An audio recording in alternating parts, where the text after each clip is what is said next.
What's up everyone, Dave from Quarter Flips here with another video. Today we are going to talk a lot about DVDs. In my last video, I talked about this DVD. I asked a question because this DVD had a old circle ring around the center from its previous home at a video store. And I asked if people could let me know if they had any secrets about how to get that ring off there. Because I had tried to get that ring off there with no good results. I had tried using one of these good old Scotty peelers. You guys have these Scotty peelers? These have become a real part of my day-to-day operation for pulling price stickers off of DVDs. It's really good. It's better than a fingernail. Tried with this, no luck at all. And so I asked, hey, who knows how to get these off? Who's got a secret? And to my delight, it is no longer there. Can you see it? I don't know how the glare is going to work on this, but can you see that the ring sticker is gone? It is gone and it is nicely clean, and here's how I did it. People responded in the comments. I got a bunch of different responses and I really appreciate you guys. Someone said to get some specific type of solvent, Bestine solvent thinner. I looked that up and I thought I would go pick some of that up, but I was able to get this accomplished before I got a hold of that. So what they had said is, put it in a spray bottle, spray a little on there, let it sit. That'll eat in and help it pull up. And I'll bet that's true. That was exactly the kind of advice I was looking for. But in the end, it was the old-fashioned fingernail that worked. Because a bunch of people said, just keep pulling at it with a fingernail. Pick at it. Give it time, it will come up. And that, I had tried to use the Scotty peeler. That didn't seem like the best advice to me.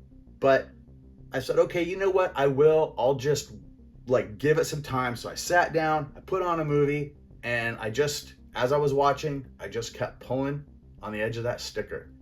And after about 2 to 3 times the amount of time that I would usually go at something like that before giving it up, it caught and pulled. I was really surprised.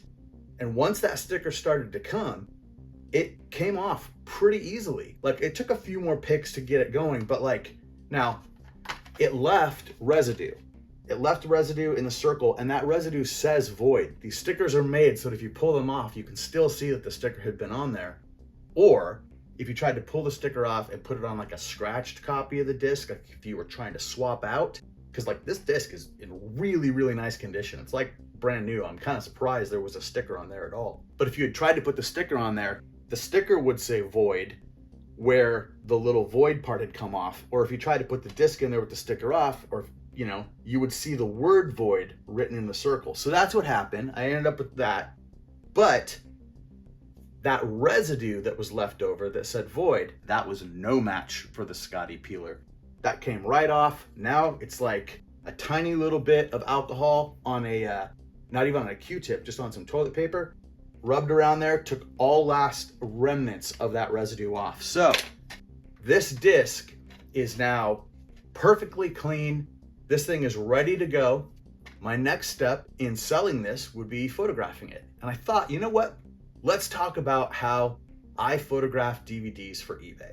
Maybe that'll be helpful to some people. Now, you wouldn't think that there might be a lot to talk about photographing DVDs for eBay, but as you might imagine, I get particular about this. So the first thing is, when you're making a listing for a DVD and you put in the barcode for that DVD, sometimes the system will kind of process for a second and then it will say UPC not recognized or barcode not recognized. It'll let you know, hey, this isn't in the system. And sometimes it's surprising. Sometimes it'd be for a movie that you'd really think they'd have in there. Other times you put the barcode in and it realizes what product you have, and it brings up a little product information and asks, is this your DVD? Do you want to select it? You select it because that puts in all the item specifics, and that's a good thing to do. But it will also put in a stock footage image of the DVD. Do not use this stock footage image. I know people do because I see the stock footage images up on all these listings when I'm doing, when I'm going through and checking prices. Sometimes it's wrong. Sometimes you put in your UPC code and you get a stock footage image that is not the actual cover of your DVD. And maybe that's because your DVD actually came with a slipcover, or maybe that's because whatever they have in there as their stock footage or their saved image is the DVD without the slipcover, or they're just using one image as a generic for all versions of that movie, which is terrible because a lot of times they're very different. Sometimes the different cover is what is sought after and makes your DVD valuable. More valuable than, say, I mean, it might be a difference of $5, it might be even more. Don't use the stock footage, or at least that's my philosophy. You could do whatever you want, but I would say don't. So I take a small series of photos for every DVD that I sell, except for brand new DVDs that are sealed. All I really do with those is front, back, and then a shot down showing usually there's a barcode strip here on a brand new DVD, or if I turn it in the light if there's not that, so that you can see that it's shrink wrapped, because a lot of times there'll be a seam or a seal or something, just so people understand it's a sealed copy. So when I go to take photos of DVDs to sell on eBay, I don't just do one at a time. I kind of get like an assembly line thing set up and I take a bunch of photos. So I'm gonna go over and do that, and I will walk you through my steps, and we'll see if any of that is helpful. Let me know if you do it differently. So this is the key to all of these videos. If you're a person who's never done it before and you're just wondering how to get started, or you're a person that does it and think maybe there's some better ways I can do this or some different ways I can do this, maybe this will be helpful. And that makes me really happy if it is. But if you're someone who's been doing this for a long time and you have a better way to do it and you get better results than what you see me doing, let me know. Because even though I don't change very often, sometimes I do make little incremental changes and move myself forward. And maybe your advice will be the thing that does that. The way, your advice helped me get the ring off this DVD. Let's go over and I'll show you how I do this. All right, so here's the area that I use to take the photos of my DVDs. I like my DVDs to have a consistent look, so maybe you can even spot my listings just from scrolling through DVDs. You'd be like, oh, all the ones that are taken with that kind of white stone background, I know where those are coming from.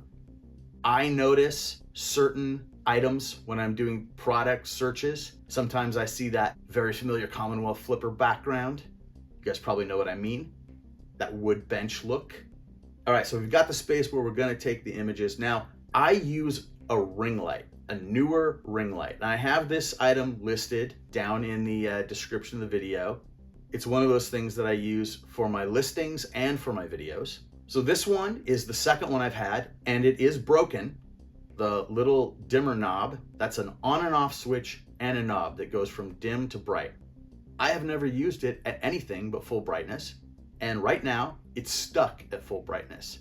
That knob twists and doesn't do anything, and I know from experience that if I keep messing with it and kind of try to turn it sideways to get it to switch off and on, then I'll be able to turn this light on one, maybe two more times, and then it will never turn on again.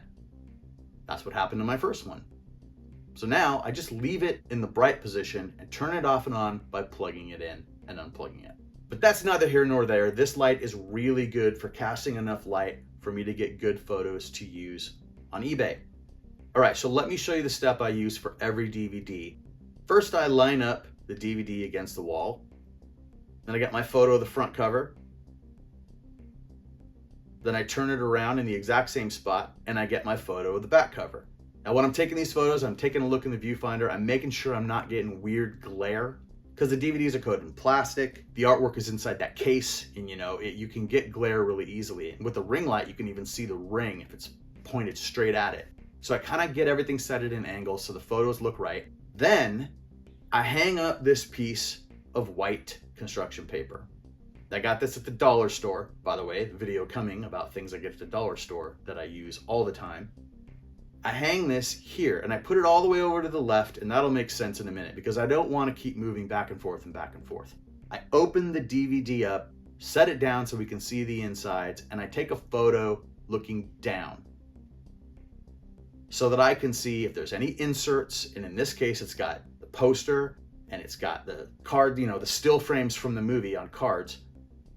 I'm going to want to take a photo of the DVD in the case with those things in the case. Then I'll want to take those things out so people can kind of see a little better what they are and take another photo. Then I want to flip the DVD over in the case and take a photo at an angle so that people can possibly see if there's any scratches or anything marred on the surface of the DVD. The silver surface, the surface that's very, very hard to photograph. Now, trust me, even when you get a good photograph, it's really hard for the person looking at the picture to actually see if there's any scratches. You can take a DVD that's fairly scratched and get a good looking photo. That's a bit of a problem. That's one thing that I would like to improve on if I could. I don't sell DVDs that are very scratched, but the light ones, I'd like people to be able to take a look and know what they're getting. Now, the reason why I hung the white paper is because that surface, that silver surface, is incredibly reflective. And if I didn't have the white paper, you see the reflection of the brick wall in the DVD surface. That doesn't work. I think if you look at that, you're gonna say, what's wrong with the bottom of that DVD? Maybe you're not gonna understand that it's a reflection. So I put the white paper there so that it's just reflecting a solid white background. I have to angle for the photo to get it just right, but I do that so things look consistent. I feel like having this much information makes the customer feel more comfortable about what they're buying. Now, if there's multiple discs in a set, I will make sure I get a picture of the front of each of the individual discs. Like I'll flip the little case over or do whatever needs to be done so you can see the fronts of all the different discs. And then I'll flip those over and get pictures of each disc, of the bottom of each one, so people can understand like that the whole set is there and that it's all in similar condition, great condition, hopefully. And once that is done, I'm done. I go on to the next DVD. And the way I've got this set up, I have just enough space with the paper hung all the way on the left that I can take the photos in the space that's here available on the brick wall on the right, take the photo and then move the DVD over and do the parts that need the paper background without having to constantly hang that paper, take it down, put it back up. And by doing this, I can cycle fairly quickly through a pretty decent pile of DVDs.